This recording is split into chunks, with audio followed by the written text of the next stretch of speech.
Alrighty, beautiful and strong people, welcome back to lesson 5 of the bench press mastery. Today we're going to talk about the grip, how we're connecting to the bar and how we're actually generating the force to the barbell.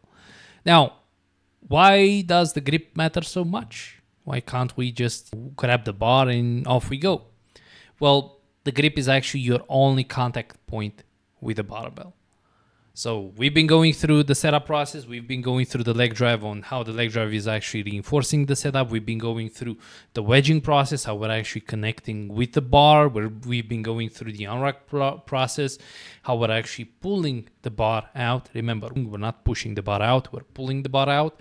And now we have to take a little bit of time to actually talk about the only contact that we have to the bar. Because if this contact is not stable, and we're not having the right intention with it, the transfer of force coming from the setup is going to diminish. So we want to make sure that we're gripping the bar properly and we're pretty much maximizing that grip for maximum force production. It seems like my English is actually breaking down, so excuse me for that. So a strong grip increases neural drive and whole body tension. If you're having your grip loosey-goosey, when you're not squeezing the bar, you're not thinking about using the pinky or using the index finger, you're gonna have trouble generating force through the whole body. So there is this irradiation effect. If you're actually contracting your touch point, pretty much your palm, you're going to have an irradiating effect of contraction from your palm to the forearm to your arm and pretty much to the shoulder.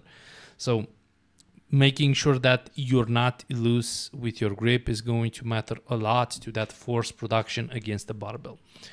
Of course, the way we're actually gripping the bar is going to control the bar path and the wrist alignment.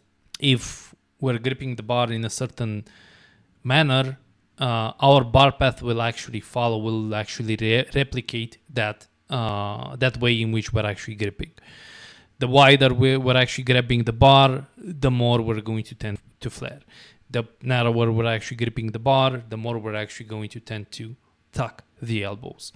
The more internally or externally rotated our arm, again, that's going to affect whether or not we're tucking or whether or not we're flaring the elbows, and that's going to pretty much dictate the position of your shoulder and the stress of your shoulder. So there are a couple of ways we can actually go about the grip, and through the coaching process we're going to see which one is actually the best for you in an individual manner. Pretty much the rule of thumb is we want to make sure that we have stacked joints. Okay, so we have the elbow stacked to the wrist being stacked to the barbell. This is the general rule of thumb. No matter what kind of grip you're actually going through, you want to make sure that you have this one assured. If you have this, the force from the shoulder will be transferred like a cannon to the barbell, and that's exactly what we want to achieve. We want to avoid having the wrist cocked back and having the barbell pretty much towards the fingers. Because if we actually do that, imagine that the force from the shoulder is going in this direction and the force of the barbell is actually going in this direction. So you're going to have a lot of leak of force coming from the wrist. First of all, it's going to put a lot of stress around your wrist. And besides that, you're going to have a lot more trouble trying to stay with your shoulders stacked, because you're not having that endpoint. You're not having the barbell fully connected to you and pretty much removing or pushing any kind of slack that you actually have between yourself and the barbell. Another grip that you can actually opt to is the bulldog grip, and this is especially a very valuable type of grip if you're a wide grip bench presser, because it actually helps you flare the elbows a little bit more, and it just makes the flare be a little bit more natural. The bar is actually gripped diagonally across the palm. The arm is a little bit more internally rotated. Okay, so you're actually going to grab the bar instead of actually grabbing the bar. Let me just grab something like a marker. Instead of grabbing the bar like this in here and trying to stack the joints like this, you're actually going to have the the bar at the pulp of your palm. So right here. Okay, so you would actually have the bar grip something like this. This, as I said, is going to help you to flare the elbow a little bit more. It has a higher bar contact, which is going to help you to actually shorten the range of motion, especially if you want to actually maximize range of motion and cut as much range of motion as possible. This is a grip that you want to use. However, it will require you to prepare your shoulders for this kind of grip, because this grip, due to the pronounced flare, will put some strain around your shoulders. So you want to train the shit out of your upper back. You want to make sure that you're actually hitting your upper back as hard as possible to make sure that you're actually bringing as much stability around that area. So if you want to transition from the normal grip to the bulldog grip, your program and pretty much the accessories have to change. You will have to put a lot more emphasis on the upper body in comparison to the lats, due to the flare and due to the stress that you're actually going to bring around your shoulder joint.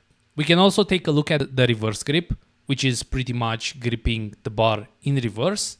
You can either grab it like this, or you can also go opt for the talon grip. Talon grip is pretty much gripping it in between your fingers. It's not a very comfortable position to actually be in, but it is a movement that you can actually opt in if you have trouble connecting with your lats. It's a lot more triceps dominant, and I've actually seen that it helps people that have chronic shoulder discomfort. So if you know that benching with a regular grip is always flaring out discomfort around your shoulder, this kind of grip, although it's not as friendly for the wrist, if you're using some wrist wraps, you can really make use of this variation as a means to get some bench volume in there while your shoulder is actually rehabbing. Also, if you have some shoulder discomfort, the false, suicide, or thumbless grip can also help with that.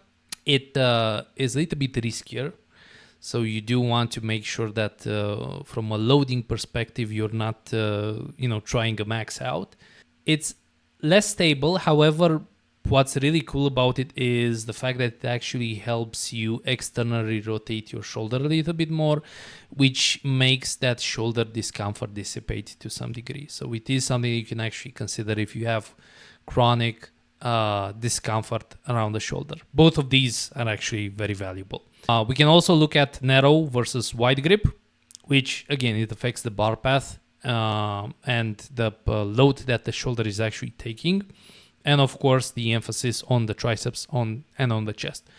The narrower the grip, the more dominant the tuck, and the more involvement you're actually going to have from your triceps.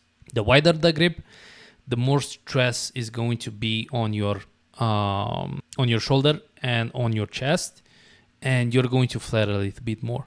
Again, we're going to find which position is the best and fits you the best, and in which position you can actually generate the most force under the most stable position possible. So that is something that we're going to explore together in the coaching process. To reiterate, key to a solid grip is going to be the wrist and elbow alignment. So we want the wrist to be stacked directly over the elbows. We want at all times to avoid wrist extension. We can use wrist wraps if needed. Of course, at heavier loads, we will need the wrist wraps. We want our forearms to be as vertical as possible for direct force transfer. So these two are the ideal points, no matter what kind of grip you're trying to go for, whether we're talking about the normal grip, the bulldog grip, the the false grip, the reverse grip, whatever it may be. You want to make sure that you're actually having this stack of the elbow to the wrist and to the barbell. Now, a couple of cues that will help you improve the grip. First of all, squeeze the bar like it owes you money. You don't want to have your grip loose. You want to have your grip as solid as possible so you can actually make use of most of the force transfer to the barbell. You can think about twisting your pinky into the bar so you can actually feed into a little bit more of a tuck. That's not going to be as necessary if you're going to go with a bulldog grip or if you're going to flare a lot your bench. If you're doing so, you can actually think about breaking the bar. Okay, so really trying to externally rotate or bend the bar. This is going to create torque and tightness around your upper back, and this applies a little bit more to the flaring process rather than the tucking process. And an easy way to actually think about the grip is imagine your elbows are cannons. Okay, so if you can stack everything to your elbow, you're going to be able to really fire that cannon. If you're not having everything stacked into your elbows, that cannon will not be able to actually release all that force, release that fire. So you want to make sure that your elbows are the cannons that you're actually firing against the barbell. Now, I believe it's pretty obvious what the common mistakes for the grip really are. Loose grip means a loose back. If the bar is too deep in the palm, your wrist will collapse and it's going to bring a lot of discomfort around the wrist joint. And it's also going to make your force transfer to actually leak. Also, make sure that you're having your grip symmetrical, because if you're gripping the bar asymmetrical, the bar path will be uneven. So we're going to conclude the grip lesson. As you can see, it's not a long lesson. It's pretty straightforward. I hope this was helpful. In the next lesson, we're going to talk about the touch point, where the bar meets the body. So catch you later.